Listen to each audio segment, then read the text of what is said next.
Yep. Okay, cool.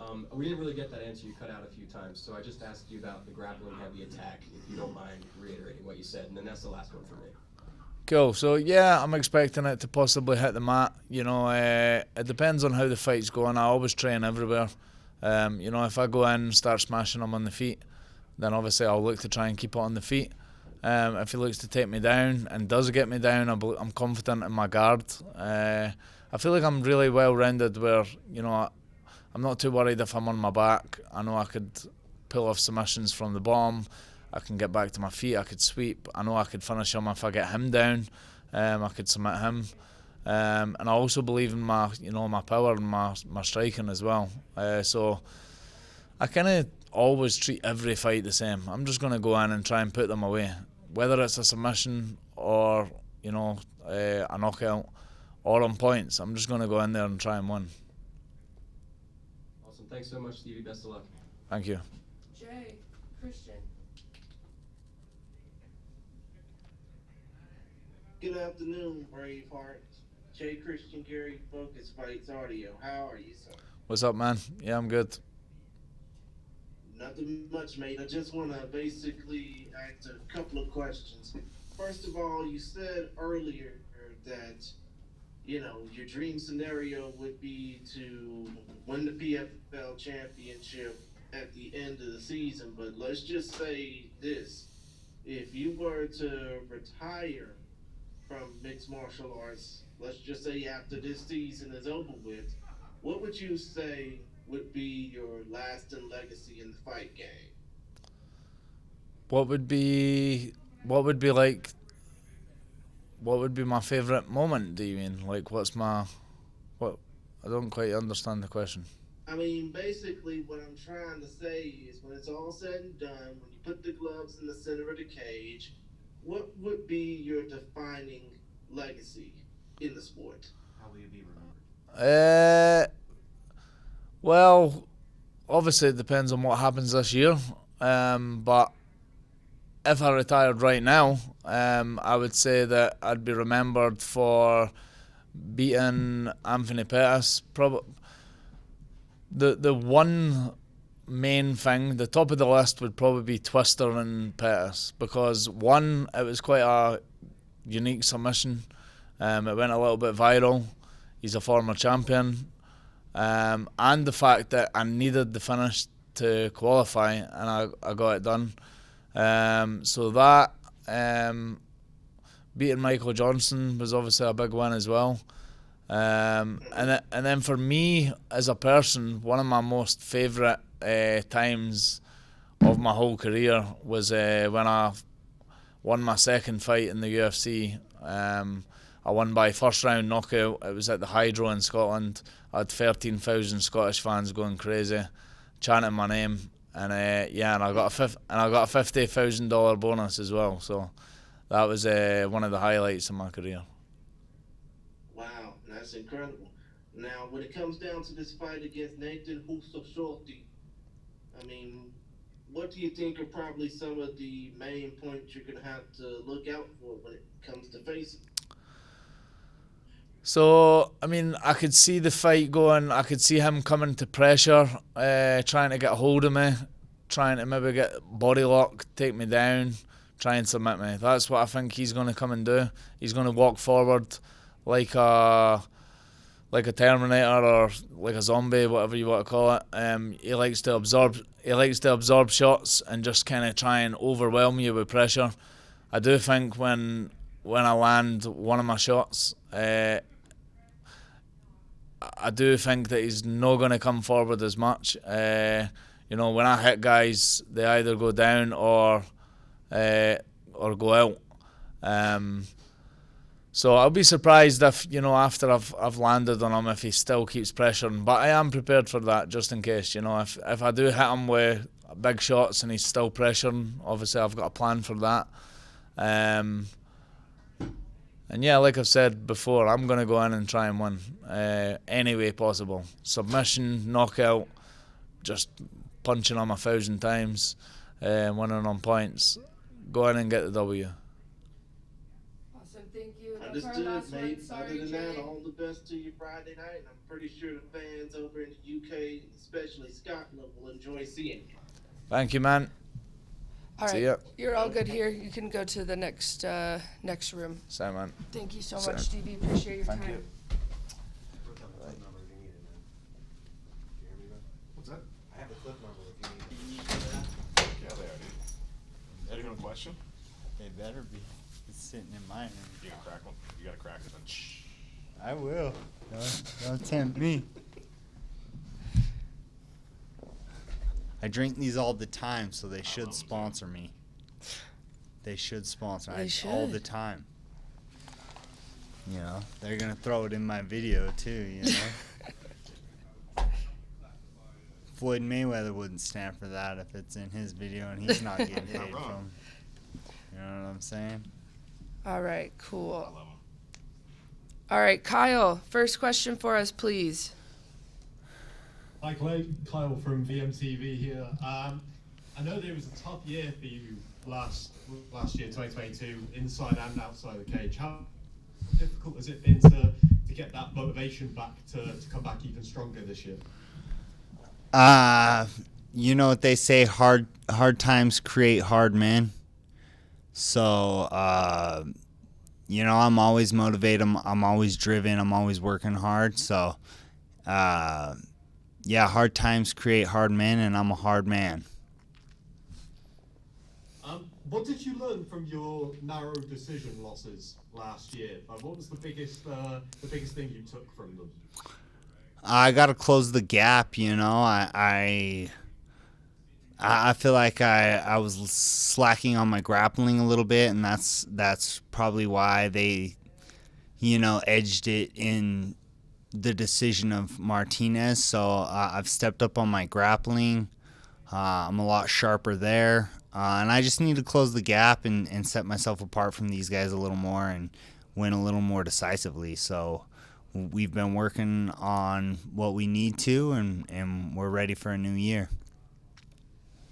You've obviously got Nishikawa for this first round matchup. I know that you've mentioned wanting to face Shane Burgos at some point in the season. I know that's one that all the fans want to see as well. Is that one that you're hoping you're going to get round two this year? I mean, we'll see what happens this Friday night. See, you know, if he wins over Mercier or not. And yeah, you know, that's a banger. So that's usually who they set me up with first. You know, the name was mentioned early before I started fighting Nishikawa. You know, I got the name Burgos first. So it's definitely something I know the PFL is thinking about. It's definitely something I know the fans want to see because that's the banger fight. You know, but it don't matter who they give me. I'm ready. I'm ready for whatever PFL decides, and I'm ready to beat these guys, so including Burgos. All the best for Friday, mate. Cheers. Thank you, sir. Jonathan. Jonathan Roblicon, 5 Reasons Sports. Hey, Clay. You're one of the more experienced fighters in the PFL and one of the faces of this division. Do you feel, or how do you feel that experience being in the season format for a couple years maybe gives you an edge going into this season? You know, I'm used to fighting a lot, so some people that 6 weeks in between is tough for them. Having the experience and being around and knowing the format and things like that definitely I feel like is going to give me an edge. Yeah, we're gonna go in and get it done quick and not have to worry about it too much. So. Appreciate your time, man. Good luck this Friday. Anik. Hey Clay, Anik Subramanian, Fightbook MMA.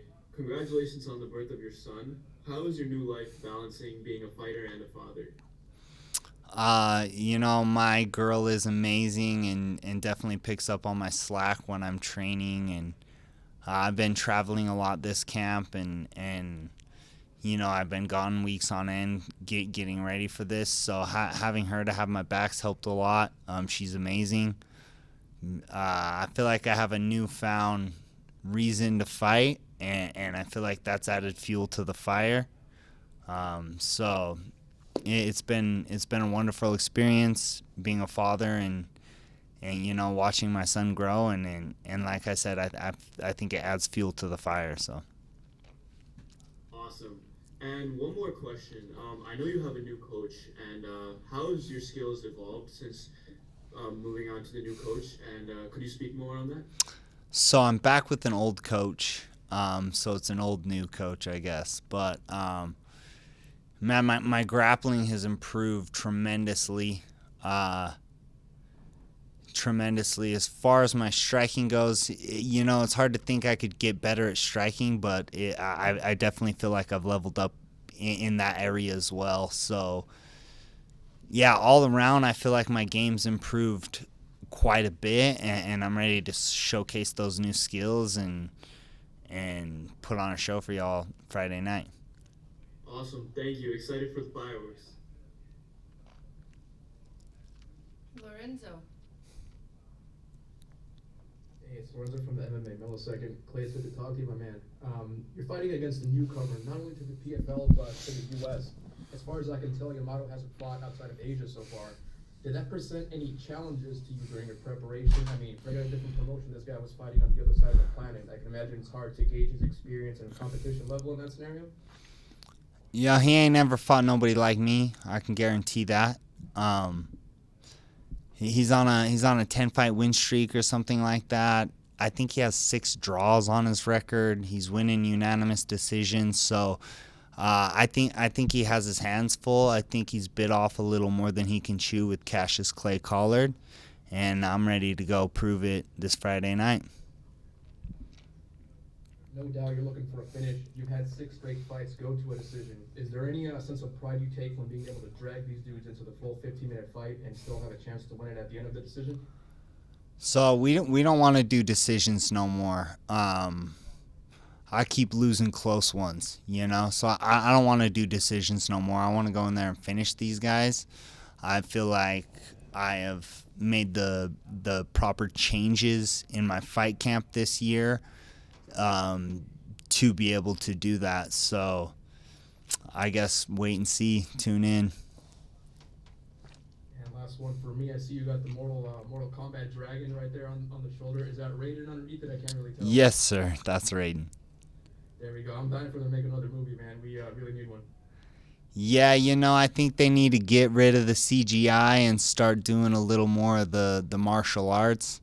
I think that's why those old school first movies were so good. Is it wasn't a whole lot of CGI. It was more just the martial arts, and I think that's what draws me into the movie. The CGI and the fatalities and all that they're all right, but I want to see the cool martial arts personally.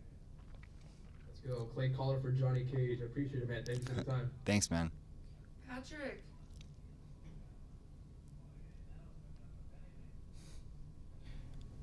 Hey Clay, this is Penn McClure from Combat Sports UK. How you doing today? I'm doing well, brother. Thank you. So the mustache looks amazing, so I want to ask you if you have any advice for going more volume for us people stuck with the puberty mustache. Man, I've always, since high school, I've been growing a good beard, so I don't really have any tricks. It just happens. Thank you for pointing out the mustache. I think it gives me superpowers, so. I think it definitely does. And you mentioned to me last week that getting the Martinez fight back, is that still one that you would like to get this season if you don't get the Burgos matchup you would like? Yeah, I always want to avenge a loss, especially a close split decision like that. So, like I said earlier, whoever PFL gives me, that's who I'm going to get ready for. Avenging those losses would be definitely something I'm looking forward to. And last one for me, a former opponent of yours in Max Holloway's fighting this weekend. Can we get a prediction for that one? I'm going to take Max. He's great, So, yeah, I'm going to take Max on that one. Great, man. Good luck on Friday night, man. Thank you. Jake. Hey Clay, so you're taking on a 20-year-old hype train. I think it's like a 14-fight win streak or something like that. You kind of touched on this earlier, but are you looking forward to shutting down this hype train? You haven't really been in a position where you're going up against someone this young and this hot as they are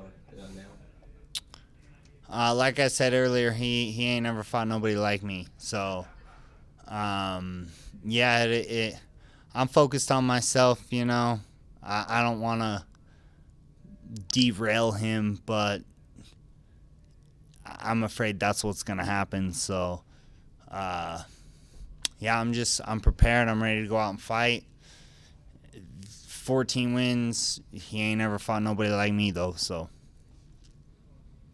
Love it, man. Looking forward to it. And, you know, every time as a fan, every time I watch you fight, I'm just impressed with your durability. You have a crazy chin, they say. You know, we've seen it throughout your whole career. Is that something you pride yourself on? Is that like a tool you consider that you utilize? I don't know if you've ever seen the old school Fairly Odd Parents, but I like to think of myself as the Crimson Chin.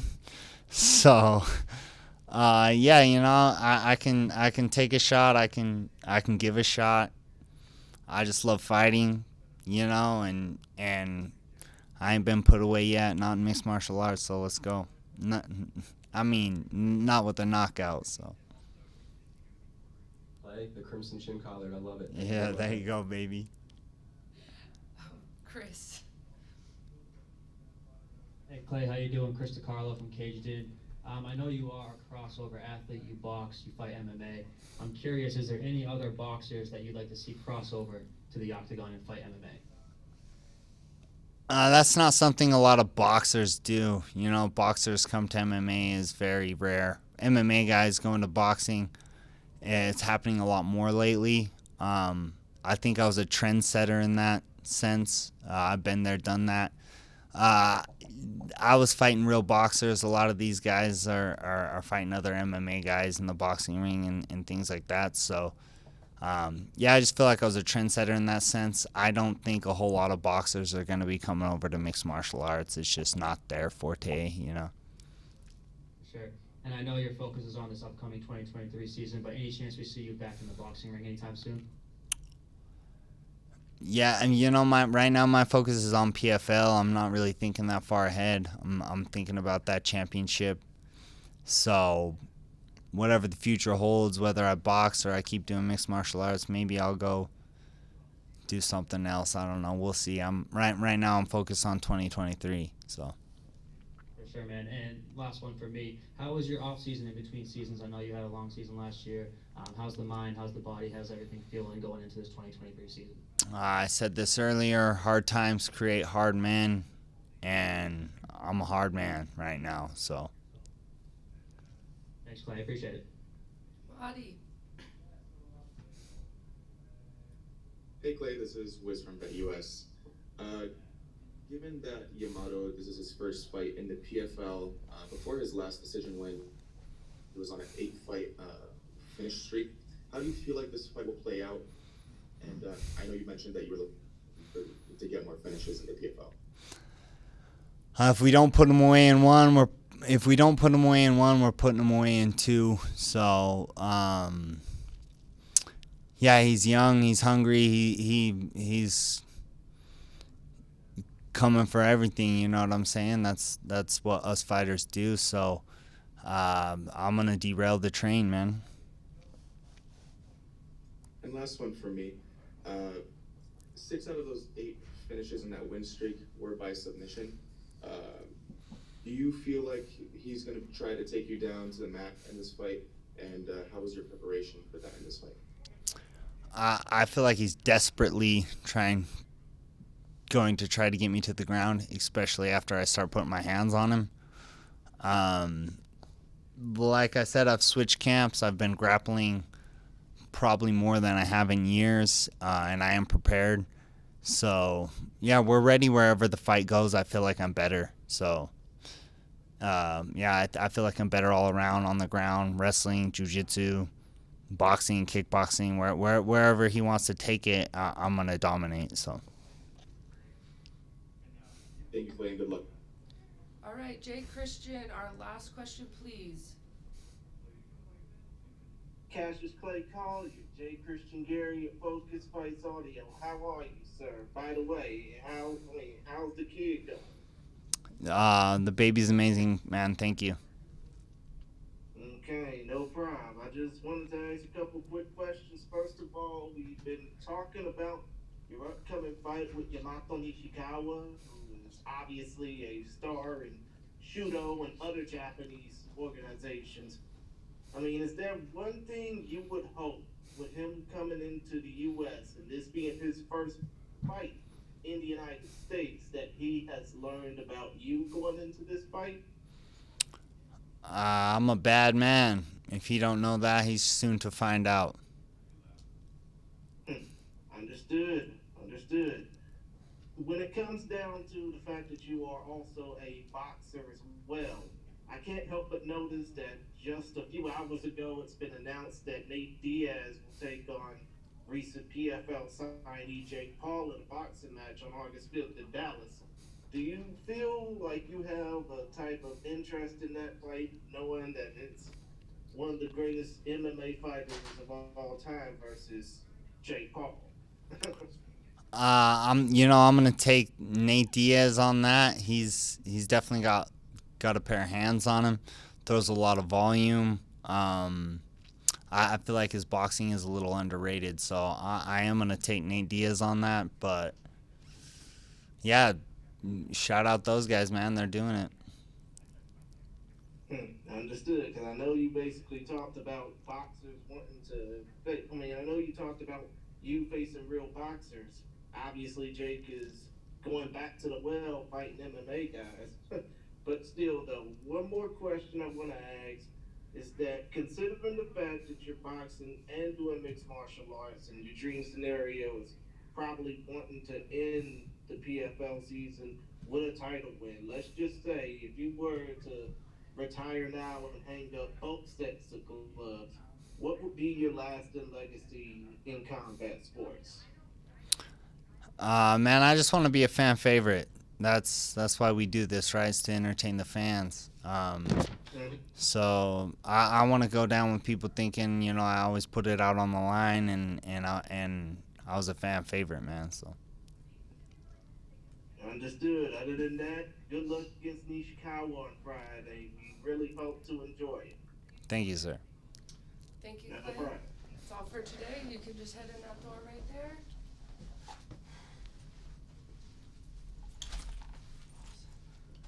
In this door? Yep. Yes, sir. Aqui, ó. My favorite pre-workout. This is amazing. Oh, okay, sorry. All right. Jonathan, will you please kick us off? Jonathan Raush, 5 Region Sports. How you doing, Natan? Appreciate you taking the time. You're one of the PFL originals. You've been here since 2018. Obviously, you've grown tremendously as a fighter. I want to know, what have you seen as far as the evolution of the PFL from when you first joined to now? Eu conto. O que você tem visto de evolução? Que você é um dos originais aqui na primeira season. O que você viu de evolução desde aquela primeira season até hoje? Yeah, the PFL is like so different than the first season, In the first season, like, you fight twice in one night, like more fights, like cut more weight, And now we need to do like just like 4 fights to the finals, to the championship. And this is like better, than the first and second season.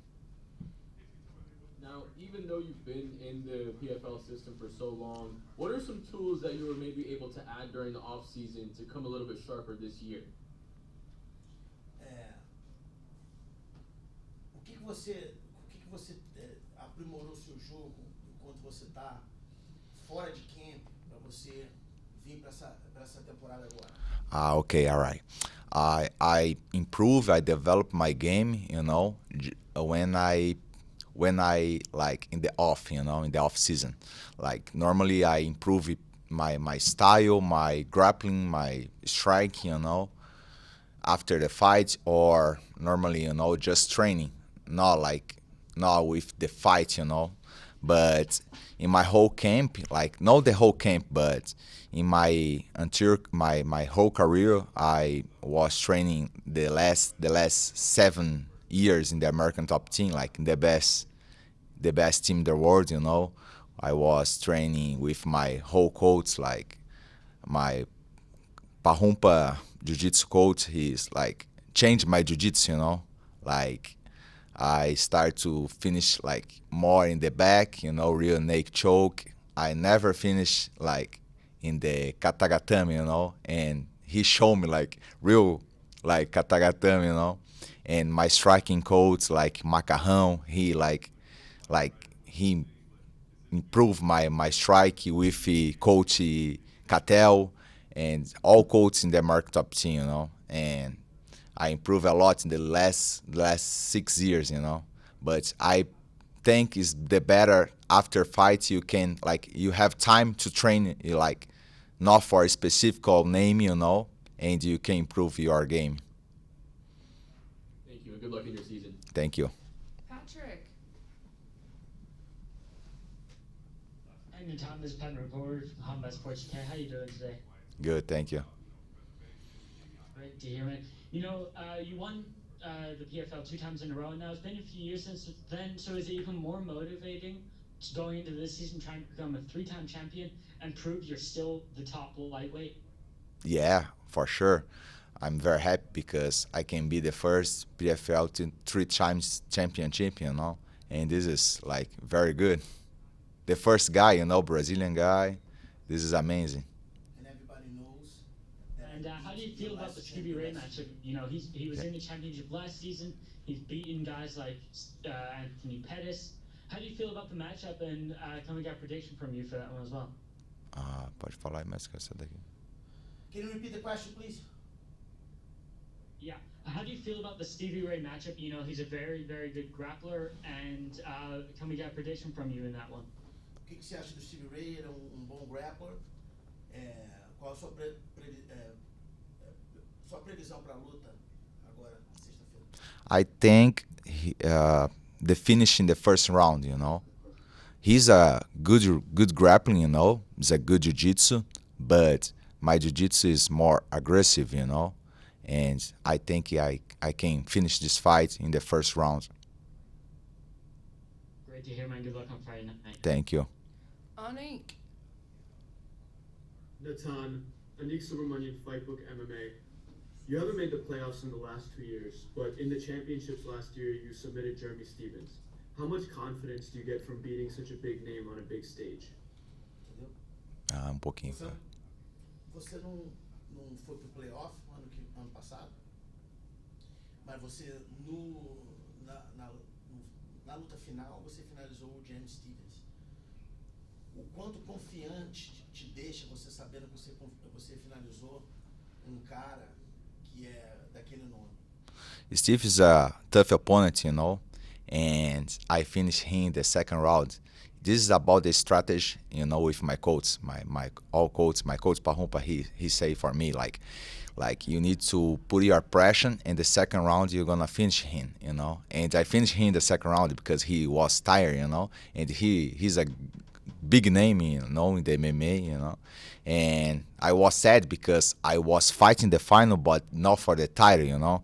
But doesn't matter. Now in this year I can improve like myself, I can improve for everybody, you know. I can be the first PFL 3 times world champion.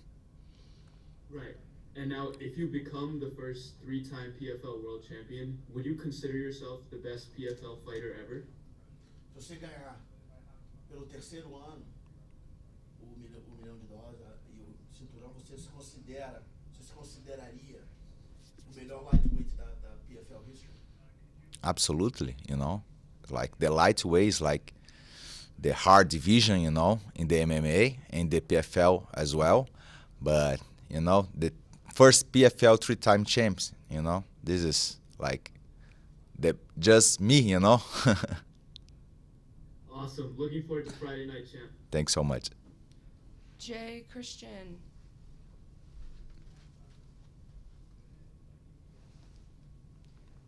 All right, Lorenzo. Lorenzo from the MMA Millisecond. Natan, it's good to talk to you. Thank you. You've been in the PFL since 2018, like we've said, and you went undefeated your first 2 PFL seasons. How did you adapt so quickly and so firmly into that PFL format when you came in? What's the secret? Because it seems like you found it. Entendeu? Não. Você ficou invicto nas primeiras 2 seasons. O que você acha que você adaptou tão bem para o formato do PFL que fez com que você ficasse invicto durante, sei lá, 10 lutas, né? 10, 11 lutas. Okay. In the first PFL was nobody. Como que é? Ninguém me conhecia. Nobody. In the first PFL, nobody knew about me. Yeah. In the first PFL, nobody knew about me, you know. But I like put a lot of pressure in the first PFL, in the second, but in the third as well. But in the last season, I was like a lot of confidence, you know. But I lost the first fight, like split decision against Olivier, you know. But yeah, I can show it for everybody. I can stay here, you know, for a long time because I know fighting the PFL and I love fighting PFL, you know. And I know training like after fight, you know, like fight after fight, you know. I know training like correctly, you know, with my coach, and yeah. You're now 31 years old. You've won 10 out of your last 12 fights. You're in your prime. Do you think your most important improvements so far have been in your technique or maybe in your mentality? Acho que eu entendi. Você ganhou 10 das suas últimas 12 lutas. Você tá com 31 anos de idade, mas tá no seu ápice agora. Yes, in this camp. Sorry, what was the question? I translate everything, but the question, the final question. Could you repeat your question one more time, Lorenzo? The Yeah, final so, question. Throughout the course of the past 10 fights or so, do you think your improvements have been Oh yeah, mainly in você your acha que technique or in your mentality? você melhorou mais na parte física e técnica ou na parte mental? Both. I think both, like my mental and my physical, you know, my body, you know. I feel like more strong, you know, more strong and fast, you know. Like in this camp specific, you know, for this camp, I like training like very hard, you know, not tired, you know what I mean? And I was like very, very strong all sessions sparring training, you know. I like training like you know, I'm in my prime of my career, you know. Sure, thanks, appreciate it so much. Thank you. All right, Jake, our last question for Natan, please. Awesome. Hey, Natan, how you doing? Good, thank you. So I'm just wondering who's going to be in your corner for this one, and why is it going to be those guys? Quem vai estar no seu corner para essa luta e por que esses caras? Oh, my corner is the same, you know. Coach, master coach, Parrumpa and Macarrão, you know. And they helped me since my first fight in the PFL and the WSOF as well, you know. And they is my corners and my training, my coach training, you know. And I know you said you're training, you're striking, you're grappling, your cardio, but knowing how much you love to get that submission and knowing that Stevie Ray is also good on the ground, who do you think is the better grappler in this fight? Você está treinando muito seu grappling e todo mundo sabe que você adora uma finalização, mas o Stevie Ray também é bom de grappling. Quem você acha que tem o melhor grappling para essa luta? I think I better grappling, you know. I like more completely, you know. I have like better wrestling, judo, jiu-jitsu, you know. I train with the best grappling in the world, in the American top team, you know. Like everybody, like Grant Dawson, Thiago Moisés, you know. Renato Moicano, Matheus Ganroth, like many guys, you know, many good fighters, you know. And yes, I'm the best grappling in this division, you know. And I can improve in this Friday, Saturday. I can finish him and 6 points in the first round. This is the best scenario. And me, my friends Raush in the final. This is the second best scenario. Let's do it. And lastly, you just mentioned Renato Moicano. He has a big fight in a couple weeks coming up against Armin Suzukian. Who takes that one, Moicano or Suzukian? This is like 50-50. All the two guys is like tough. I've trained with Armin, and Moicano is my partner training too. But yeah, like they both guys like tough guys. And like 50-50 in this fight. Not bad in this fight. It's a great fight, and so is yours. Best of luck this weekend. Thank you very much. Thank you. Thank you so much, All right. Natan. You can just go right through that door for your next interview. Is Raush right now? We got OAM.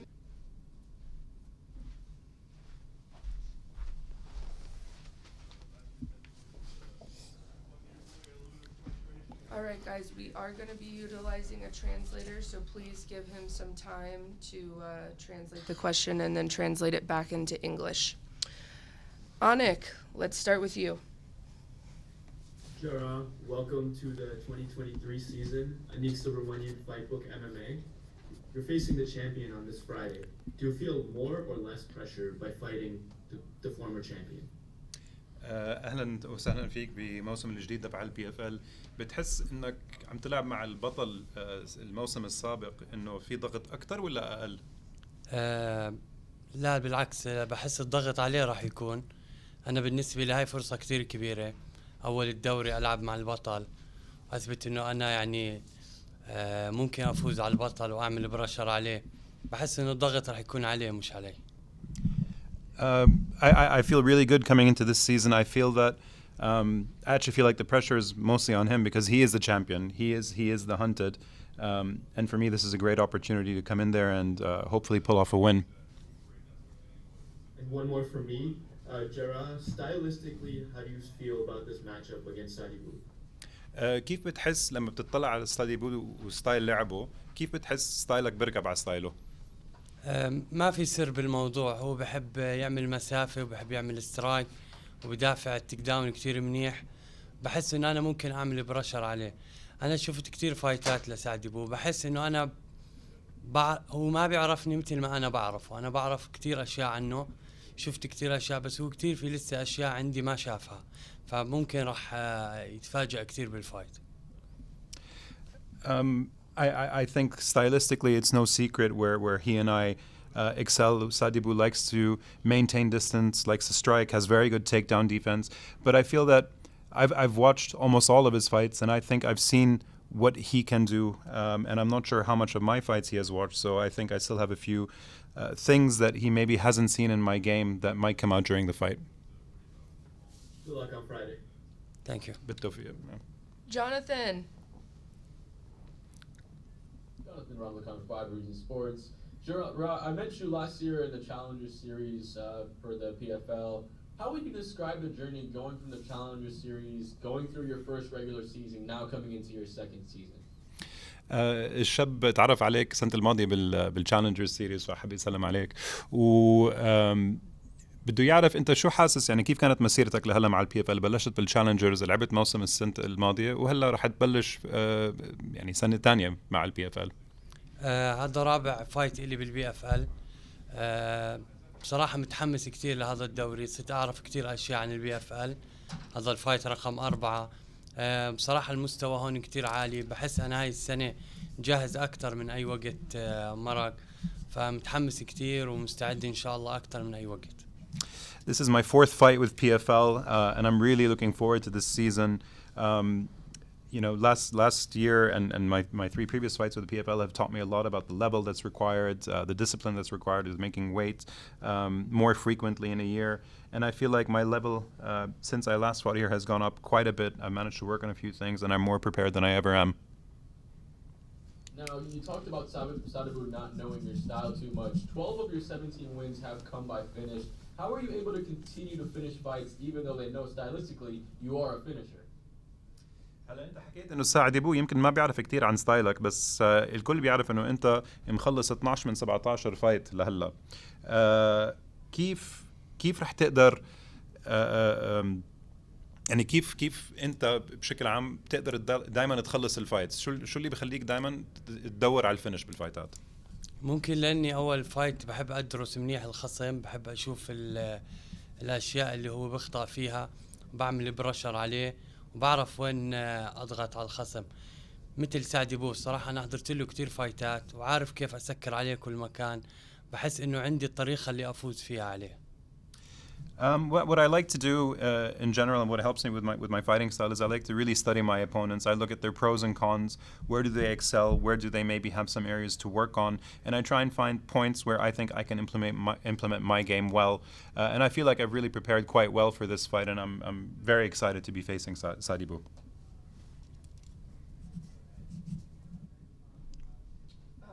Jay Christian, please.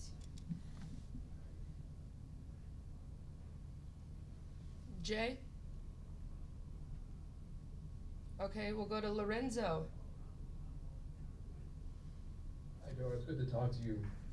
You have a good amount of KO and submission finishes on your record. Right now, you're matched up against the championship striker in Sadibou. Which aspect of your game do you think will get the most work on this Friday?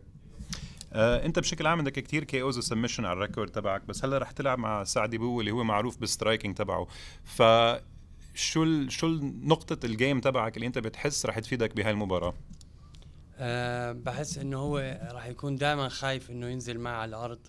انا بلاك بالجوجيتسو، بحس انه السترايك تبعي ملائم للسترايك تبعه. بحب العب مع حدا بيلعب بهاي الطريقة.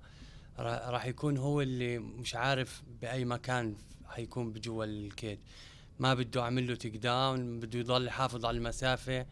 انا بعرف كيف اسكر على هاي المسافة، مش شرط اعمل له تيك داون، ممكن انافسه على السترايك كمان، بس هو دائما حيكون حذر من التيك داون، ما راح يكون مرتاح جوا الكيج، انا حكون مرتاح اكثر منه. I think it's no secret that grappling might be a pretty big part of this game. I am a jiu-jitsu black belt, and should the fight go to the ground, I'd definitely be looking to use those skills. But I also like to strike. So I think what's really going to help with this fight is mixing it up and keeping Sadibou guessing whether we're gonna keep the fight standing against the cage or make it into a jiu-jitsu fight. Your nickname is the Jordanian Lion. There's a ton of history that comes out of Jordan. What can you tell us about your home country, your hometown, how it helped shape you as a person and as a fighter? انت اسمك الاسد الاردني، والاردن معروف عنها يعني تاريخ الاردن والاثار اللي موجود فيها. شو بتقدر تحكي لنا عن حياتك بالاردن وكيف هي ساعدتك تجهز انك تكون فايتر؟ يمكن احنا بالاردن في عدد كتير قليل من المقاتلين.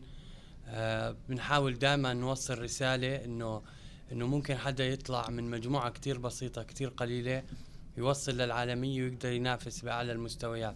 الحمد لله أنا وكمان أكثر من حدا يعني موجود في الأردن قدرنا نثبت هذا الإشي. اليوم إحنا عندنا مقاتلين موجودين بأكبر المنظمات وعم بينافسوا على أعلى المستويات، فهاي الرسالة اللي كنا بنحاول نوصلها. You know, Jordan is a pretty small country with very few fighters, but all of us are united in the message that we want to get across, that from such a small, simple, humble country, that you can create fighters that can compete on the highest levels, and we're starting that. You currently have Jordanian fighters in all of the largest promotions in the world, and we hope that this will continue. Sounds good. Thank you so much for the time. Thank you. Madi. I'm gonna ask the question in Arabic first, and I'm gonna translate in English. جراح فخر الأردن. الله يحفظك. شكرا. حبيب قلبي. جراح، في كثير من الشباب بالبلاد العربية بيطلعوا عليك كايدل، كأنه بده يكونوا مثلك. كيف هالفايت يوم السبت حتكون لك وانت عارف انه في كثير الشباب عم يطلعوا يشوفوا فخر الأردن؟ الله يحفظك. الصراحة هذا الاشي بزيدني حماس وبخليني متحمس اكثر للفايت. في كتير ناس عم تطلع على هذا الفايت، بدنا نشوف مقاتل من الوطن العربي راح يلعب مع بطل منظمة البي اف ال شو ممكن يعمل. بصراحة عم بفكر إذا فزت على بهذا الفايت إن شاء الله حيكون دافع وحافز لكتير شباب عرب. فإن شاء الله أنا يعني بهذا الإيفنت راح أعمل إشي كتير كبير. Inshallah, Hardy, good luck. Thank you. My question for Jarrah was, given that you're from Jordan, there are a lot of the younger fighters in the Arab world that are looking up to him as an idol, and how he feels going into this Saturday, knowing that these guys look up to him and want to see him win. Do you want to translate the answer? Sure. Yeah. So he's really encouraged by the support that he gets from the Middle East.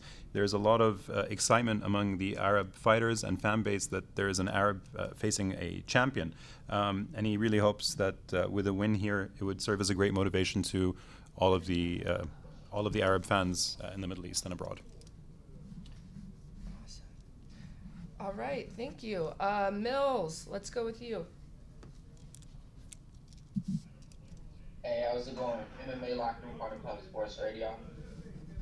I just had a question. I've seen your fights in the earlier days in the other promotion with Brave, and I mean, you were explosive. You was finishing fighters off of leg kicks, off of submissions. Now you're in the PFL. I remember your first fights last year too in the Contender Series. You faced your first loss this time. Did you go back to your training camp and change anything, or are you coming out to just prove your rights and wrongs?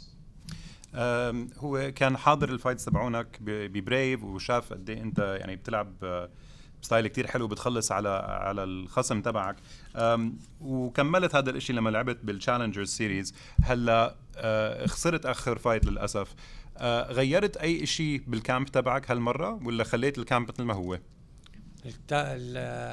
اخر هذا الفايت جهزت بفلوريدا، الكامب تبعي كان بفلوريدا. غيرت كتير اشياء، حاولت أضبط الأشياء اللي حسيت إنه لازم تتعدل عندي. تجهيزي كان مختلف عن أي مرة بحضر فيها المرة، وإن شاء الله بهذا الفايت راح يبين كل إشي وراح يكون في إشي مختلف ما حدا بيعرفه عني. So I did change quite a few things for this fight. This fight camp actually took place in Florida, and I made quite a few changes. And we worked on quite a few things that I haven't worked on before, and hopefully the results will show in the cage. Got it. Like to hear that.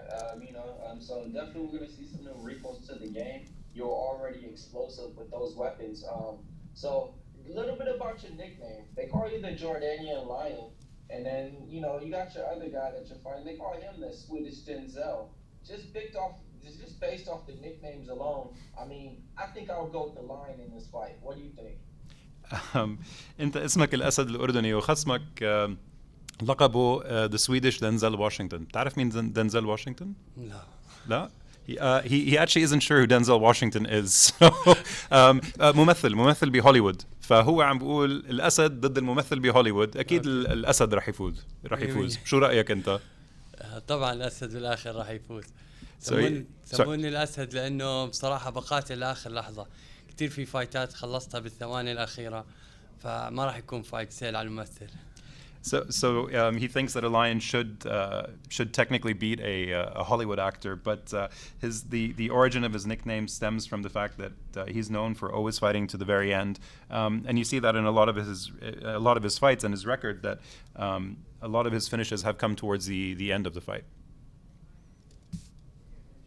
Good luck. Can't wait to see you fight this Friday. Thank you. Awesome. Thank you so much, Jarrah. Appreciate your time today. You can just go right in there to that door right there.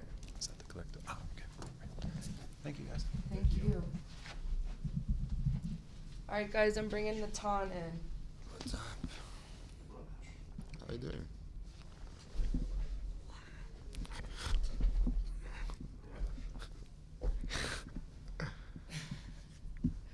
All right, Patrick, do you have a question for Raush? I do. This is Pat McCord from Combat Sports K. How you doing today? Very good, thank you. Great to hear, man. Last season you lost to the man who went on to win the whole thing, OIM. Is that a fight you'd like to get back this season?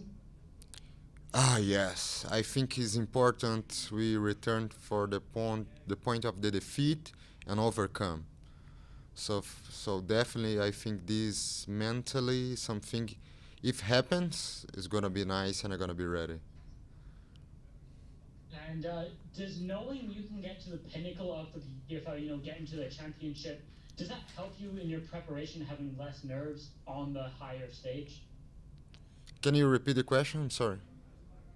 Yeah, man. Knowing that you can get to the pinnacle of the PFL, winning the championship, does that help you feel less nerves and less pressure when you're fighting on a higher stage? Not really. I think the nerves always come in any fight. If I think like in the whole season about the tournament, the belt, the million, this put some weight on my shoulders, and I think it's not good to carry this weight. But every fight I treat as a championship fight, so every fight is important. Doesn't matter if I score points. If I score 6 points in the first fight, I want to score 6 points in the second fight also. So every fight is important to me. And the last one for me, how do you feel about your matchup with Martinez, and how do you see that fight playing out? Personally, I really like this guy. He's respectful. I know we're gonna make a great fight, and I think his style match really good with me. He's a taller guy, dangerous guy, resilient. I respect him a lot, also as a fighter and as a person, and I think gonna be a really exciting fight to watch. Great to hear, man. Good luck on Friday night. Thank you. Jonathan. Jonathan Ramadan, 5 Reasons Sports. How you doing, Raush? Appreciate you talking again. How is the approach different? You talked about obviously treating every fight as a championship fight, but how is the approach different for maybe trying to get that million versus trying to repeat or go ahead and get that second championship? I think I don't treat different. Like, my season last year was terrible for me. Even I scored the points in the first fight, I didn't put a good performance. So I treat my last camp different for this season. I started helping the other guys sooner, After I got a championship in 2021, I took a long time vacation, I deserved. But when I returned, I felt like I lost a lung. So I was like, terrible. I took more time to get in shape. And I learned from these mistakes from last season. I'm lighter right now. My energy level is like super good. I'm making the best weighting cut. I think we make a couple changes, but again, like prepare for the. I try to not thinking about it like the whole championship. I'm focused in every fight. I need to score points and go for the next.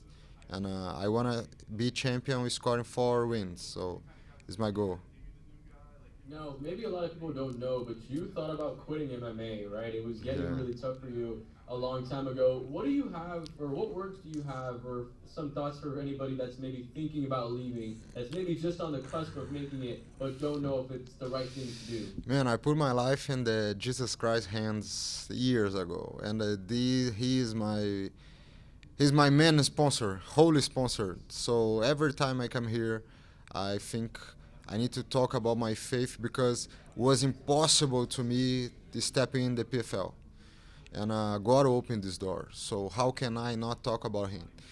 And don't quit about your dreams, because if I had quit, everything I live in 2021, and also in 2022 was not that good, but it's like I was living the dream, and here again, talk to you. Don't quit, because I always believe God has the best for our lives in His time, not ours. Nothing possible about the man above. Appreciate your time and good luck this season. Thank you.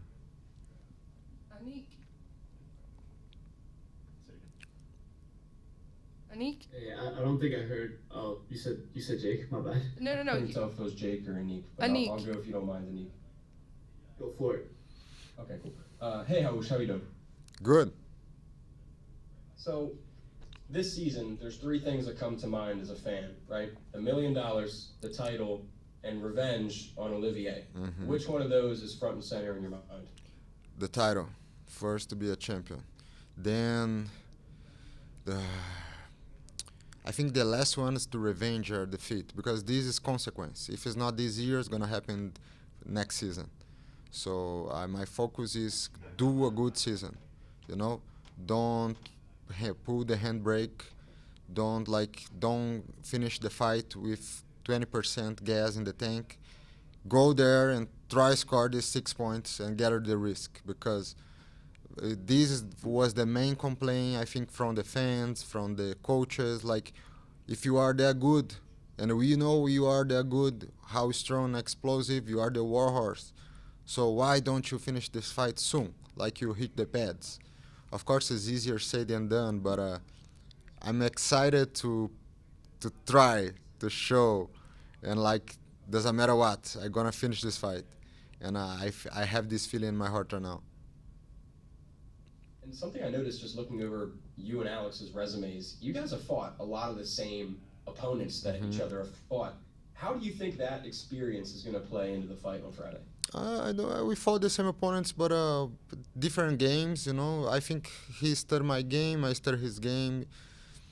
The fact we fought the same persons, maybe I have some base in his strength level. Like when I know Loic was strong, so Loic take him down. So I think I was stronger than Loic. So I have a good base, but this is just statistics. It's not like what's gonna happen in the fight. We never know.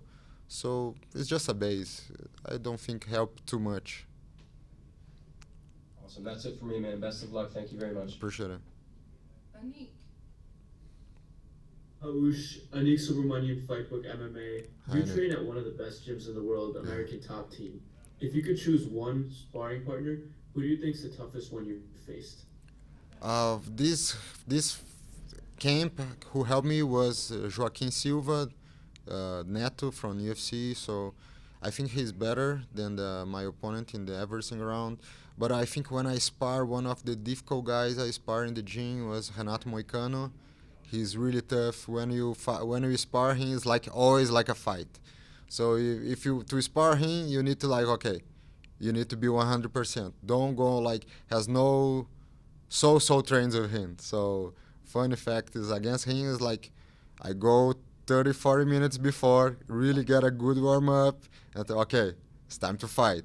He's that kind of everybody's tough, but I have some guys who when you spar, like really fight, and he is one of them.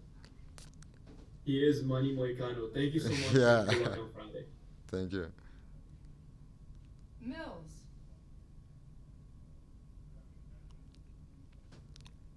Lorenzo. Can they hear me? Mills. Hey, how's it going? MMA Locker Room, part of Pub Sports Radio. How's it going, Raush? Very good, thank you. Good. So, I mean, after being undefeated in the organization, facing your first loss, what's the confidence like? I'm excited. I want to prove like this loss was like because win and loss you really don't control, right? But the fact like I lost, I'm hungry to score a win. Doesn't matter what, to try my best. And I'm not even thinking in losing this fight. Like I don't see this happen. So always when I lost in the past, I always put like 2 or 3 wins to score next. So I hope to do so the same now. 4 wins straight now and get this championship.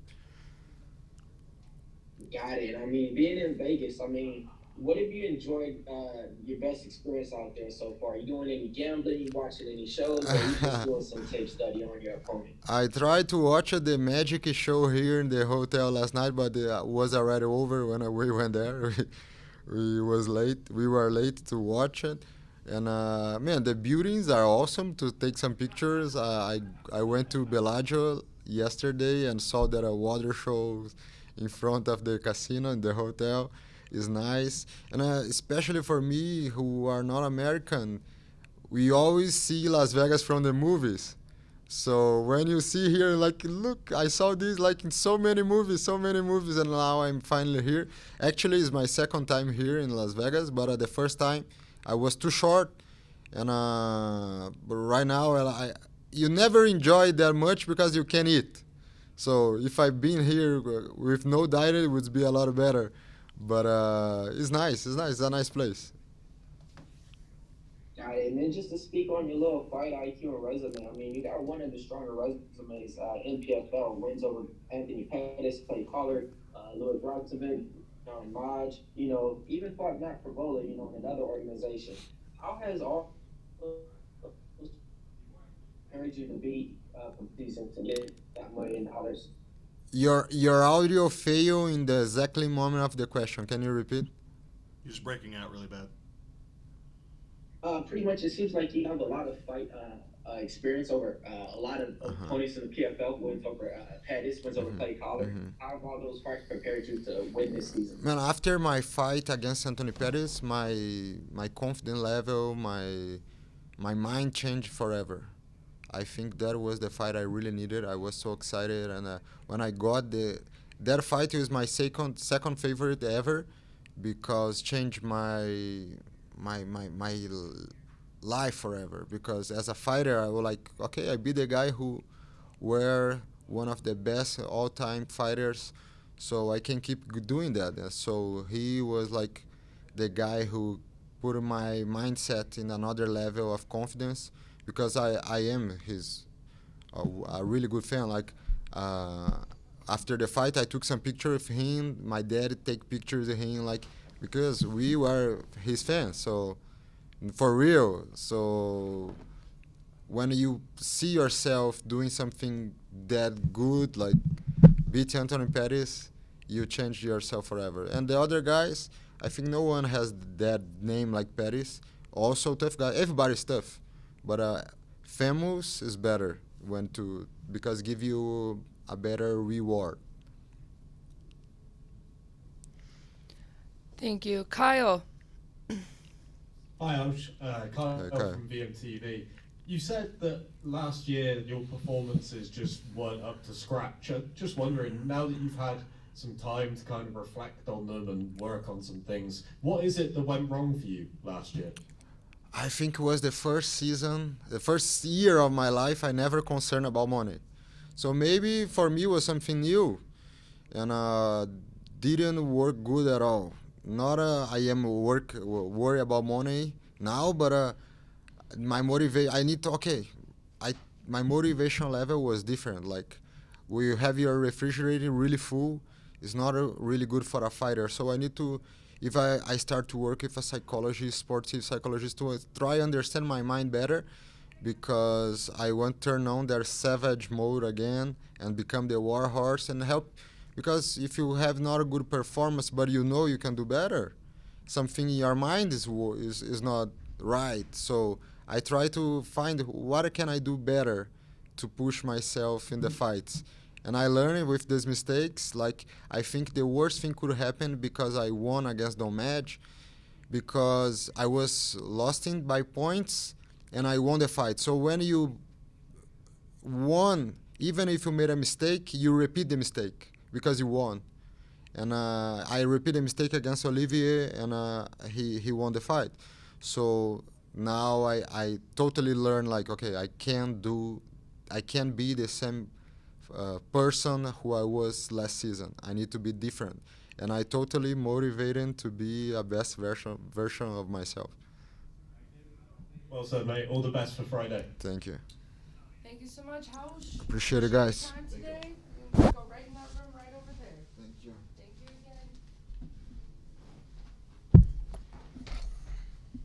again.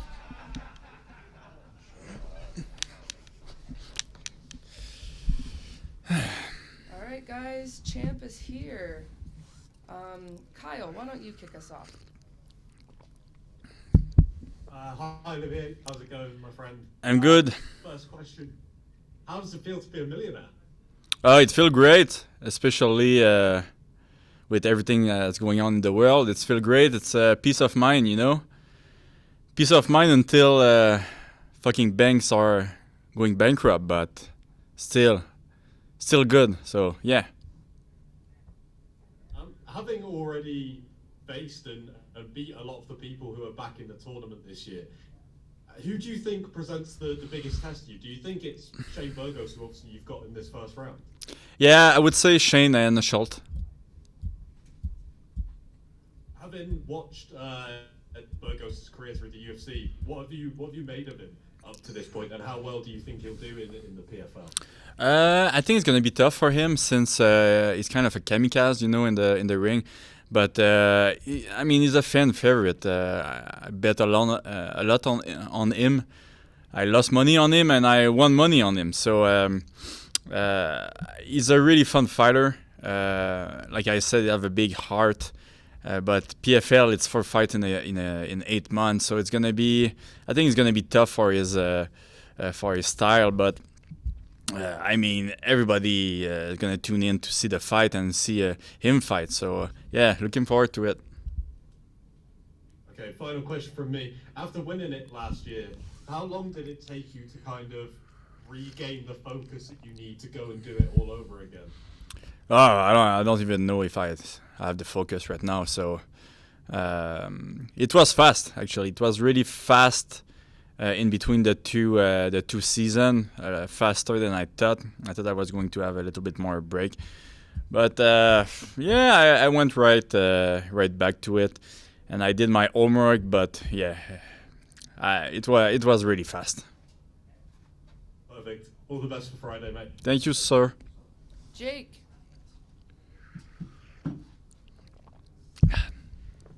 Hey, Olivier, how you doing? I'm good. So, your last time out, you get your first finish since being in the PFL. Obviously, big fight with a lot of other things that came along with it. But how good did that feel to get a finish? Oh, it felt great. I mean, it was my first finish in PFL. I was known to be a finisher back in the days. And I did a lot of decision in the couple back here. So it feel great. And you always try to be ready for 5 round or 3 round. But to finish a fight before that, it's like a job well done. It's you don't need to do anything anymore. So it was great feeling. And I've been asking people this kind of in future tense, what will feel better. But I can ask you in past tense, what felt better, $1 million or becoming the champion? I didn't really use my $1 million, so I would say becoming the champion. It come with a lot of things, so yeah, I would say becoming a champion. And I'm just curious, have you bumped into Shane at all yet this week? Because he's moving up a weight class, and you're moving down a weight class. So is he the bigger man? Yeah, it's pretty funny because I just told that to the team here just before the interview because. I saw a guy coming in and he really looked like Shane. I was like, holy cow, the guy is huge. Like he's so huge. Like I was amazed. I was like, oh my god, like he really took it seriously. He pumped some iron and he became so huge. But then I saw him just right now. I was like, oh, I don't think it's the same guy. I think it was a different guy. And I was kind of like excited, about him being so huge, like David against Goliath, but no, he's not that big actually. But I was really amazed. I was like thinking about this, like, man, bro, he really went all in on the pumping, Well, it'll be interesting to see on Friday night. Thank you very much. Yeah, thank you. Jonathan. Jonathan Ramakon, 5 Reasons Sports. So there's only been 4 champions to repeat thus far in the PFL. What do you feel like you need to do to become the 5th person to repeat? I don't know. Train, I guess. Be the best. Yeah. Be smart. I know you love these media day questions. So No. It's just It's I love the question. It's just, yeah. Awesome, man. And was there any tools that you maybe added during the off season to maybe bring a different element into your game this year? I didn't add anything since, like I said, it was kind of hard because you don't have time really to train in between the 2 seasons. It's going so fast. So what I did though, it's add some professional in my team. So I had injury prevention a dude in my team. So I think that will really help because last year that was one of my big challenge. It's injury. And yeah, so that's pretty much it. I mean, I still watch a lot of video. I study the game. I study the new stuff that we see. But to tell you that I really improve in between the 2 seasons, I don't think it would be true. Appreciate your time, man, and good luck in your fight this season. Thank you. Lorenzo. It's Lorenzo from the MMA Millisecond. Olivier, it's good to talk to you, my man. You talked about how demanding the full PFL season is, how important it is to pace yourself in your training and in your fights throughout the year. You know, dealing with injuries, dealing with fatigue. After you won the championship in November, we saw you let out a couple of loud yells in the smart cage after you finished Stevie Ray. How much of that emotion was happiness, and how much of that emotion was just a release of all the stress, all the frustration throughout the year? I would say 90% release and 10% happiness, but the good thing is happiness coming after. You know, it's when you win, and then you can pass the rest of the vacation with your family. I think that was truly a joy for me. You know, I really had a lot of happiness during this Christmas, and. You know, I was absent for a year. I didn't see my friend. I didn't really see my family because of the training and everything. So to see them and not thinking about fighting was really, really great. And yeah, I think from everything, being with my family after this accomplishment was the best thing. I mean, I was recognized everywhere. I didn't really like that, actually. But being alone with the family is the best thing. You're a simple guy. You've talked about how winning the belt, winning the money hasn't really changed who you are or how you go about your daily life. Does that just speak to your level of confidence in yourself? You know, like you've always known you're going to be a champion all along, so it's no surprise, no shock to you now that you've done it? I'm not really sure what's the question, to be honest. Was it just you know, you seem so calm since your championship win, so I'm just wondering, does that just speak to your confidence in yourself, like you really had this in you all along? It's no shock to you? Yeah, I do think so. I'm really confident in my skills, and the other thing, it's I accomplished what I had to accomplish, and I mean, I'm happy with my career, and this is just a bonus. But yeah, I have to say I'm pretty confident in my skills and my. In how I fight in my training camp. So yeah. All right, and last one for me. Is it true that if you win the PFL title again this year, you're going to give away 3 bidets for everybody? 3 bidets? 3 bidets. To everybody. Who's everybody? Hey, everybody. Your fans at least. I don't know.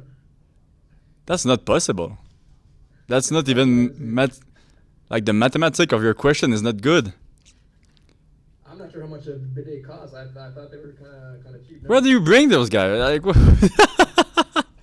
thank you. No, but no. Maybe I'm gonna buy one to my coach. But yeah, since I have this, like, it's so great. You know, the bidet. Like, you know, us fighters, you know, like, we go to the bathroom and we stand up when we piss. You know. But with the bidet, I don't anymore. I just sit when I go to the bathroom. Got it. Thanks, Olivier. I appreciate it. I can't wait for Friday. Anik. Olivier, Anik Subramanian, Fightbook MMA. You are the champ. What would it be like? What's it going to take to bring a PFL event to Canada so you can finally fight at home again? I don't know. You have to ask a PFL. Got it.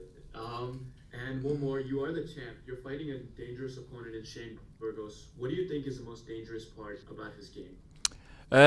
He's crazy. He's truly crazy. He's going for broke. So I think he's a really, really dangerous fighter. He have a good skill set, and his boxing is really good. I think that's his main strength. But he have weaknesses too. So yeah. Like right now, where I am in my head is I just want to know what's gonna happen. You know, I think it's an interesting matchup. Anyway, for me, it's motivating, and that's what motivates me. It's what's gonna happen on Friday. Awesome. Best of luck on Friday. Thank you. Mills.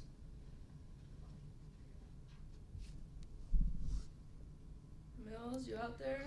Um, All right, yeah, go ahead, Jay Christian. You can go. Olivier, what's up, Canadian gangster? How are you? I'm good, and you? I'm doing all right. Jay Christian Gary from Focus Fights Audio. I just want to ask you a couple of questions.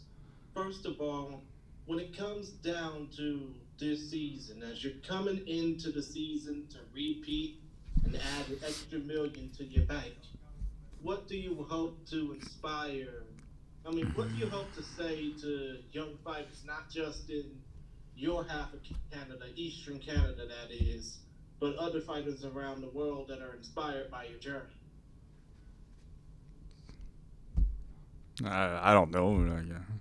I mean, I don't really think about that stuff. I mean, the only thing I think about is that would be great. It's to open the path for some fighters in Canada, some young fighters. We have a big problem in Canada. We don't have any newcomers. You know, there's a lack of let's say event in Canada.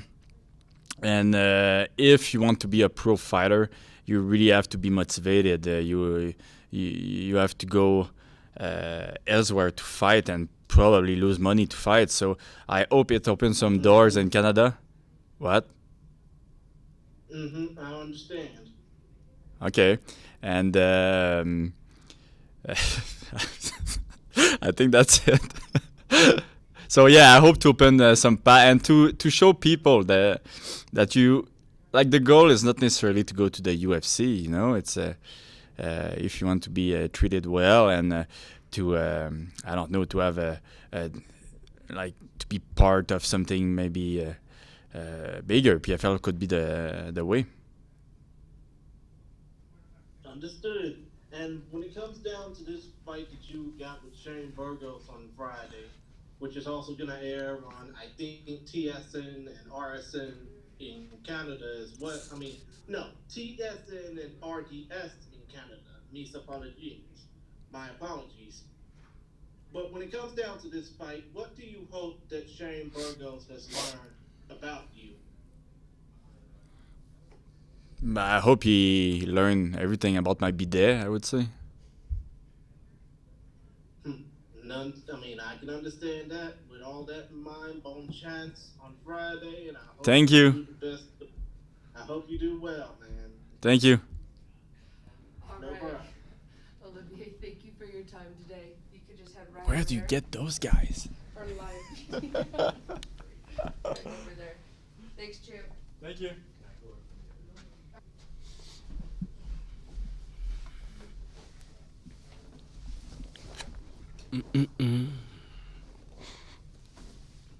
All right, Lorenzo, please start us off. Hey, it's Lorenzo from the MMA Millisecond. Sadibou, it's good to talk to you again, my man. You did some traveling after your championship fight. Aside from going back home to Sweden and Senegal, you mentioned earlier this week that you spent some time in Vietnam. It seems like a beautiful country to see. Can you tell us a little bit about the highlights and what made you want to visit that part of Asia? Yeah, first and foremost, thank you for being here with us. Yeah, so I went to Sweden, I went to Senegal, I went to Vietnam, and then after Vietnam, I actually also went to Bali. But regarding Vietnam, this was, I believe, my 5th or 6th time. What brought me there from the beginning was one of my childhood friends lives there, right? So he's from Sweden originally, half Swedish, half Vietnamese, moved there as a big movie star. So I was out there a couple of years ago. I did 2 movies with him, hence the name, the Swedish Denzel. Vietnam is an amazing country, you know. I believe the culture is so nice, the people are so nice, weather is amazing. I like the tropical heat a little bit, and food is amazing. So I just was there zoning off, enjoying myself, had an amazing time. Last year's championship fight was your first time entering the 4th or 5th rounds in an MMA fight, if I'm correct. Now that you've had that experience, can you talk a little bit about how you're training for those extra rounds compared to the actual fight? I mean, you can train and condition all you want, but it's a different story once you're actually in that cage, right? Yeah. So for the 2018 season, I fought basically 5 rounds because it was the quarterfinals was 2-rounder and the semifinals 3-rounder, right? So not the same, but like you say, this was the first time. Yeah, so in preparation, like it is a little bit not, I wouldn't say so much different. This like it's just like you do a little bit more when you do, at least when I do the 5 rounders. It felt good. I felt like I was in amazing shape for that one. So I wasn't worried about like anything holding up. It's just like mentally going through the 2 extra rounds. You need to be ready for that. Awesome. And last one for me here. Over the past few years, we've heard you talk about your journey of self-improvement being your biggest motivator throughout your fight career. When you talk about those personal aspirations, it seems that the belt and the money are really just byproducts of success and not necessarily the end goal for you. That said, what does the road to improvement look like for Sadibou in 2023? Yeah, that's 100% correct. For me, I didn't start this journey thinking that I was gonna move from Sweden to Las Vegas and like fighting as a prize fighter. That was not my intent. My goal was just to improve myself as a person, as a human being. So for me, achieving the goal of winning the title last season was like, it felt amazing. But for me, it was just one stop of the way. I've been saying this the whole time that I don't want to be looked as a striker with takedown defense. I want to be a complete MMA fighter, and I feel like I'm working my way towards that. I want to be known as the most improved fighter. I want to be known as the best fighter that's getting better. Those are the things that I actually take with me. So what I think is scary is I'm not even in my prime yet, and I truly believe that you haven't seen the best of me, and I'm still the champion of 2022. It's always good talking to the Swedish Denzel. Thanks a lot, man. Appreciate you. Anik. Sadibou, Anik Subramanian, Fightbook MMA. So nice to see you again after the championships. Likewise. I know you brought your whole family to Senegal after winning the championship last year. Yeah. What was your favorite part of that trip? And if you were to win the belt again this year, would you return? Yeah, man. That, like, when just thinking about that trip was amazing. So, like, I'm a big family guy. I'm a big friends guy. Like, so for me, leaving Sweden and leaving my friends and family in Sweden was a big step for me. So to be able to travel the whole family there together was amazing and something that I've dreamt of for years and years.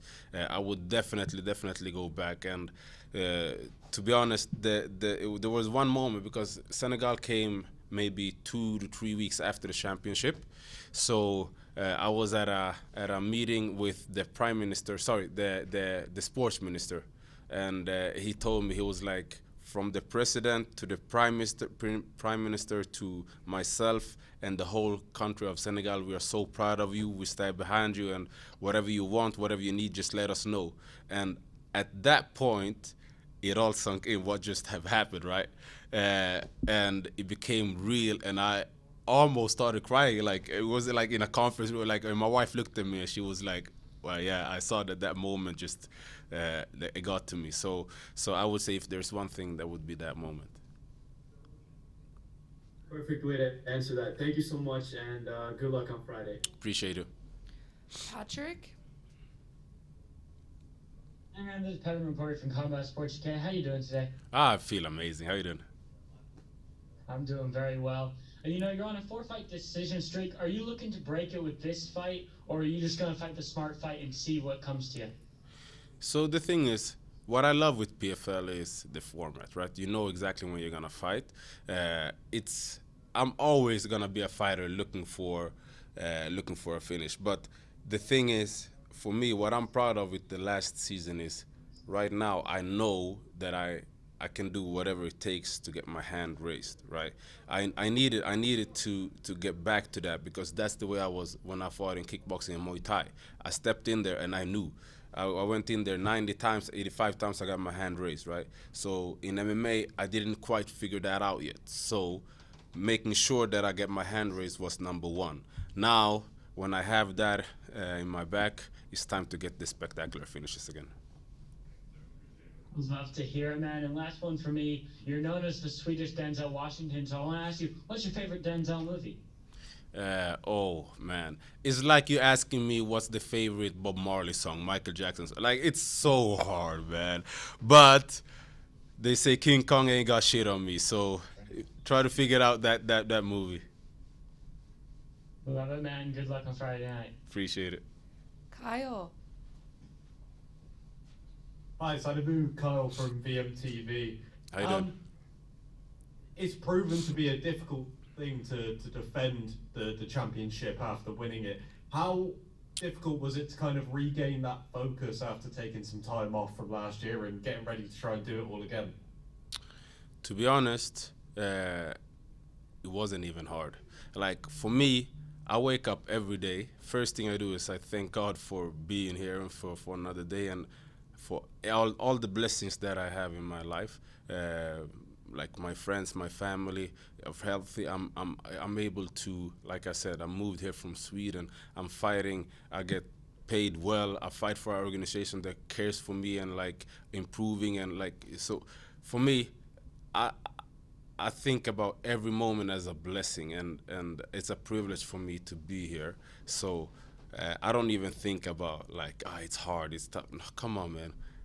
I do what I love. How's life treated you as a millionaire? Have there been any big expenses? No, the thing is, like I said, I'm trying to actually stay focused, and so what it's of course it's amazing to be able to like we said earlier, take my family to Senegal and be able to pay for that. Like it made me so happy. But for me, the money is it's like I said, it's something that I don't think about. That it's a luxury that I'm able to go to the chiropractor 2 times a week if I want to, and I don't have to think about it, you know. But I don't want to do anything that's gonna keep me away from my dreams, so to speak. Everyone always says about how difficult it is to go all the way in this tournament. Now that you've done it, what was the thing that you learned about yourself that maybe you didn't know going into the tournament? How much I really wanted it. Go back to the finals. It was a moment where my contact broke, and at that point, it was hard for me to even see and locate my opponent, right? And I've always like envisioned moments like that where there's a way out, or if you want to fight for it. So for me, that particular moment told me about myself that I really wanted. So I don't know if that answers your question. Yeah, absolutely, man. All the best for Friday. Appreciate it. Dylan. Hey, Sadibou, Dylan Rush here. How you doing? How would you describe your relationship with Coach Ray Seppo, how he's helped you throughout this camp, and how he's influenced you throughout your entire MMA career? Man, speaking about Ray makes me emotional because that man is like he's one of the guys that I look to as a teenager, you know, seeing his fights, seeing like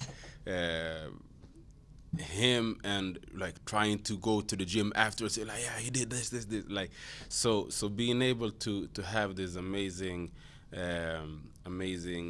friendship with him and fighting for organization that's he's part of, and you could actually see his fingerprint on it because of how the way it's structured. So it's something that like.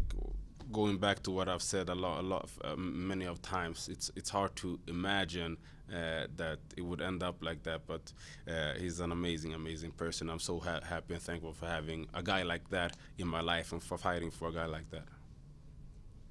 And I remember bumping into you on the street in Las Vegas. You told me you were going out for your evening walk. Yeah. What are some things you do, any hobbies you have outside of the gym to help you clear your mind and stay relaxed during a rigorous training camp? To be honest, that's one of the things that I do. So if it's not a jog, it's yoga. It's hot yoga. I'm getting up there in age, so I need to do hot yoga to be able to maintain with these young kids that are trying to take what's mine, so to speak. Thank you, man. All right, Jay Christian, last question. Swedish Denzel, Sadibou, how are you, sir? Hey, I'm amazing. High on life. Understood, man. Jay Christian Gary, Focus Fights Audio. Just wanted to ask you a few questions. First of all, when it comes down to the fact that you are coming off of winning $1 million, what would you say to young fighters that are going to be inspired by watching you compete this season? That's a very good question. For me, I go back to I started this journey with PFL 2018. I reached the semifinals. 2019, I reached the quarterfinals. 2021, I reached the semifinals. So for me, I wouldn't take no for an answer, and neither should you. If you believe it, you can achieve it. Understood. You're going to be facing off against the Jordanian Lion, Jarrah Al-Silawi, coming up in the main event this Friday, which is going to air on ESPN Plus in the United States. When it comes down to this particular fight, are you overlooking the Jordanian Lion, or do you think that he's at the same level as you? Well, I don't understand how you structure that question, because no, I do not believe he's on the same level, but neither do I overlook him. Understood. I mean, to each their own, you know, when it comes down to it, you can't judge a fighter by their record. You can't judge a book by their cover either. 100%. And one last question when it comes down to your career compared to another person's career. Considering the fact that you and Bado Jack the Ripper are the only two fighters from Sweden that are currently holding titles right now in combat sports, would you say that there will potentially be more fighters from Sweden or from Scandinavia that could potentially be championship material down the line? Yeah, first and foremost, shout out to Bado Jack. I know him. We're both from Stockholm, Sweden, so we know each other from before he even made a move out here to Vegas. We actually competed on the same event one time. It was like a boxing, kickboxing hybrid competition. Yeah, so we're very proud of him in Sweden. And yeah, like, to be honest, the level in Sweden is so high. We have so much great talent. We have amazing fighters in different organizations. We have in the UFC, we have in ONE FC, we have in Bellator. Obviously, we have great boxers. Not only Bado Jack, we have Robin Safar that's out here in Vegas as well. So yeah, I wouldn't be surprised if even this year we start seeing more champions out of Sweden, more so than myself and Bado. Understood. And I know your favorite movie is Training Day, but I think you're going to have to go into some Remember the Titans, be mobile, agile, and hostile this Friday. I hope you do well this season ahead. Hey, I appreciate you. I appreciate your time. No problem. All right. Awesome. Sadibou, thank you so much. You can just head through that door right there. All right. Appreciate your time. Appreciate you guys. Natan, nice to meet you. Yes. How are you? Good. You can just sit right over there. Yeah.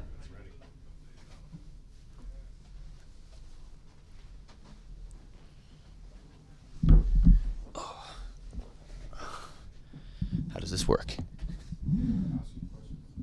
Okay. Just look at the All camera. right. Yeah, you're good to go. All right, Jonathan, will you please kick us off? Jonathan Raush, 5 Reasons Sports. Shane, you're coming off from the UFC. Obviously, this is your first fight here in the PFL. A lot of fighters have crossed over before, haven't really been as successful. What do you think you need to do a little bit differently coming in to have some more success than the previous UFC fighters that have crossed over? I'm not putting too much thought into anyone else. I'm just thinking about me and just being myself, and that's what I'm focused on. I noticed that, of course, but that's them and I'm me, and that's all I'm really focused on. Now, coming into the season format, it's obviously a little bit different preparing for the whole season, 4 fights versus 1 fight. What was maybe some differences in your training camp or your preparation coming into this season format? Yeah, so I get asked this question a lot, and this is the first fight I'm going into on Friday, so nothing's been different. If anything, I've trained even harder. So for the next camp, not that I don't have to train as hard, but I'll just be able to stay in shape and roll that over into the next camp. So I busted my ass in training camp for this. It'd be better timing to ask me for my next fight how things have changed, because I think the second and third and fourth camps are going to be completely different than this first one. This first one's basically just been one hard ass camp. Appreciate your time. Being out of New York, one of my favorites, man. I appreciate it. Have a good one. Thank you. Dylan. Hey, what's up, Shane? Dylan Raush, how you doing? My man, what's up, bro? It's your PFL debut, and you're fighting the division's reigning champion in a main event slot. I know it's only been a couple months, but how happy are you with the treatment you received from the promotion, being in the spotlight out of the gate? Another great question. It's been awesome. One of my friends just texted in a group chat. He's like, "Can we just take a minute to give PFL the praise not the praise, the props they get for giving us so much, giving me so much praise? Like, they've been awesome. Not just on social media and pushing and marketing, but the staff has been incredible. It's been a seamless, smooth transition. If anything, I've been treated better here than I've been in the UFC, and I was treated great in the UFC. But man, the staff here is awesome. That's dope.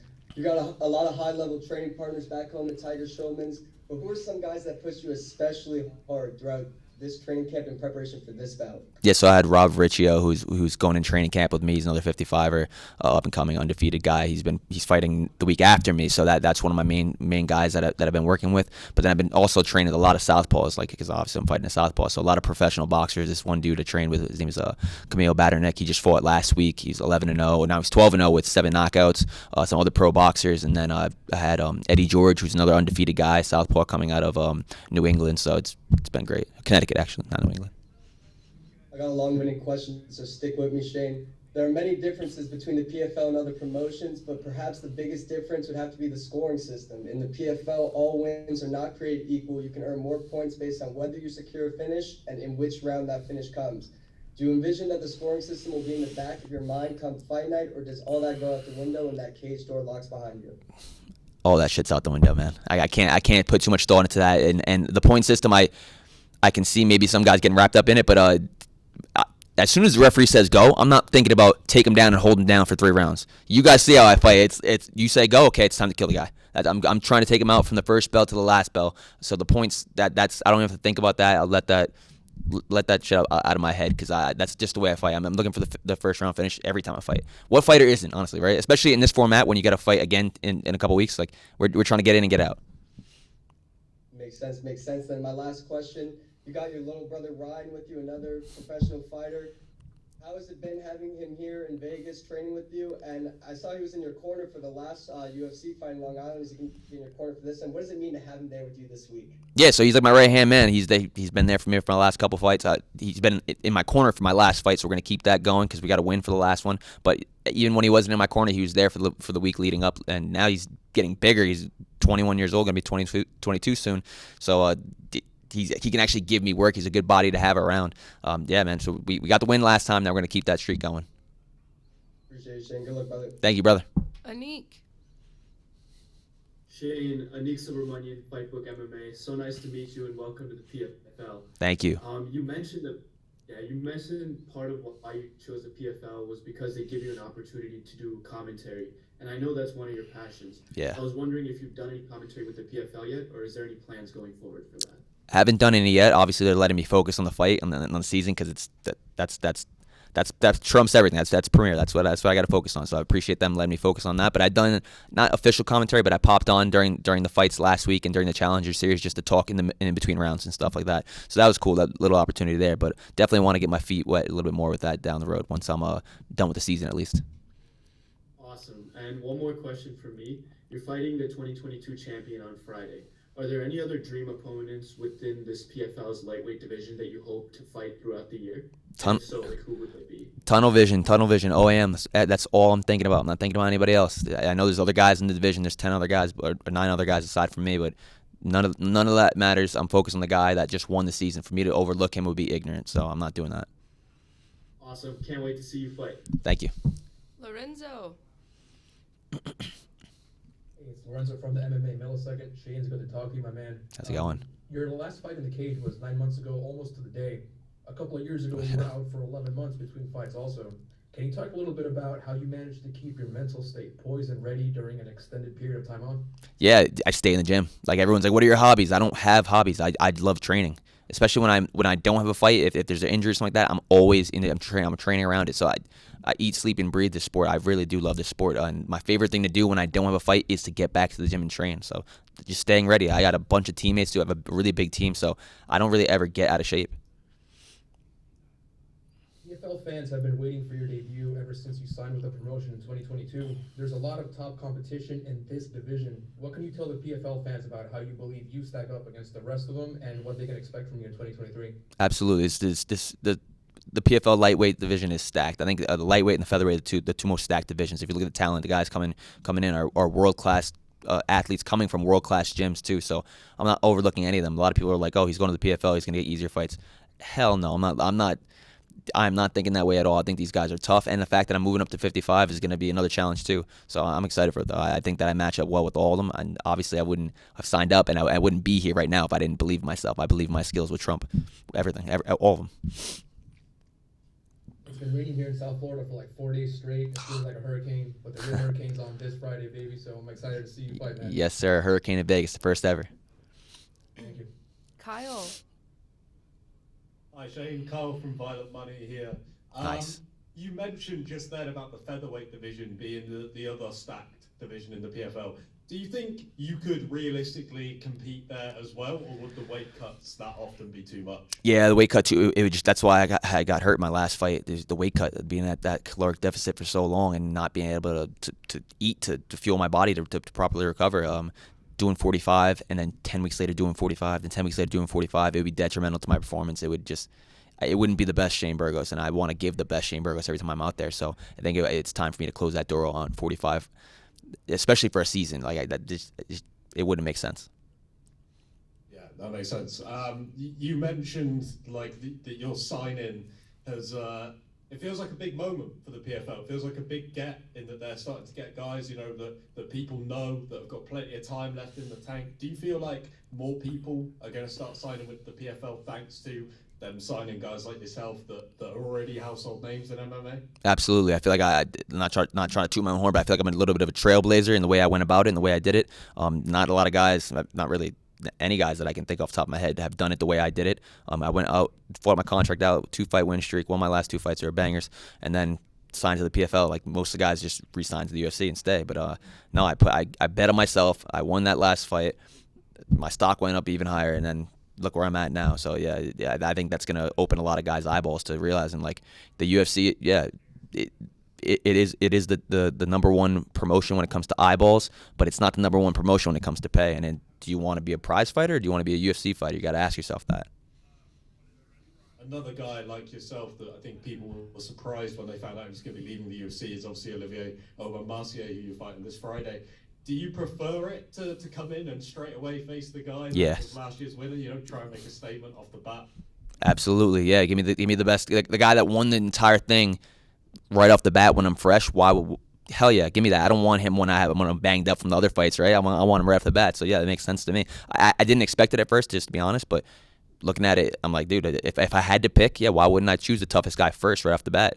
Because that's when I'm fresh. Absolutely, man. All the best for Friday. Thank you. Jake. Hey Shane, great to talk to you. Jake Noaker from the Scrap News. What's up, man? Big debut coming up. I know you're very happy with where you are in the PFL and you're excited to be with the promotion. However, I'm wondering if you heard Dana White say they made a mistake in letting you go, and if so, did that make you feel good at least? 100%. Yeah. 100%. It shows like the appreciation he had for the way I fight and everything that I've gave to the sport. I mean, like, I put my blood, sweat, and tears into every single fight, and for him to say that, it meant a lot. It showed that he appreciated it. He didn't have to say anything. He could have just shut his mouth and be like, all right, go to the PFL, whatever. But no, he showed some praise. So that was awesome. He rarely does say something, so yeah, that was awesome to hear. And you know, as exciting as you are coming your first fight from the UFC, Olivier hasn't lost since he was in the UFC. As a fan, I'm just wondering, how did we get so lucky with this fight being first in the season? I asked the PFL matchmakers. I think Ed is responsible for this one. So yeah, he did a great job. Was it Ed? Tony, I think. It was either Ed or Ray. Ed or Ray, one of them. I don't know who it was. One of them gets the props. You know, we just give the PFL the props. That was a smart thing to do. Some people were hating online with the comments like, why are they doing it right off the bat? But we can still fight again. Like that's the thing with it's not, the door's not shut. Like you win this fight, it doesn't mean you're not going to fight the guy again. You saw with Pettis and Stevie Ray last year, they fought almost back to back. So it's a hot fight right out the gate. Why not? Who's not excited for this fight? I don't think anybody is not excited for this fight. And just last one from me. Dylan earlier brought up your brother Ryan. I know Ryan's there with you. I'm a big cage fear guy. I was going to interview Ryan. I'm just wondering, when's he planning to get back in there? Is he healthy? How's he feeling? Yeah, so he was supposed to fight last week. Had a pretty bad injury. Not bad where he needs surgery, but bad where he can't really fight. So sucks, but he'll probably be fighting at the end of he's waiting to see a specialist, but he's probably going to fight at the end of the summer, I'd say. So hopefully sooner. But yeah, the kid's only 1-0. He's 21 years old, but he's a fucking beast. PFL, PFL better get him while he's hot, honestly. Cage fear to PFL. Thank you so much, Shane. No problem. Thank you. Patrick. Hey Shane, this is Pat McCoy from Combat Sports K. How you doing today? I'm good, man. Thank you. Great to hear, man. You know, we talked a couple of weeks ago, but I noticed your hair's all gone. You know, I knew you with the braids and everything, so are you going to grow over the season, and then in the final, if you're there, you know, you have the long, luscious braids again? Man, I wish my hair grew that quick. My hair grows so slow. It took me like 3.5 years to grow it out that long, so I don't know. Maybe we'll grow it out, but it takes so damn long that in-between process, I don't know if I can stand that again, honestly. You know, new weight class. Do you feel bigger here on Fight Week? You know, we're a day away from the weigh-ins. Absolutely. It's not even. This is like awesome, man. Like I've been fucking fueling, eating right, eating good foods. It's like usually on Fight Week for 45, I'm just like, I'm just slugging along. I feel like absolute shit. I'm just like lying to myself about how good I feel. I'm just like, I do not feel good. At 55, I actually. It's still, don't get me wrong, it's still a weight cut. I'm not cutting no weight, you know what I mean? I'm still cutting weight, but just what I'm able to do, the energy I feel, like I can actually walk around and do stuff. The other times I'm like, guys, I need to take a break. Just walking through this hotel is killing me. So it's been a huge weight off my shoulders, literally and figuratively. And Olivier Aubin-Mercier said today that he's not sure your style will hold up across the PFL season format. So what do you say to that? And what's your final message for him going into this fight? I don't give a fuck what anyone thinks. I'm me, man. I'm unapologetically me. That's just well, okay. He said that, so I'm gonna fight different. No, I don't give a fuck. Like it's just one way I know how to fight.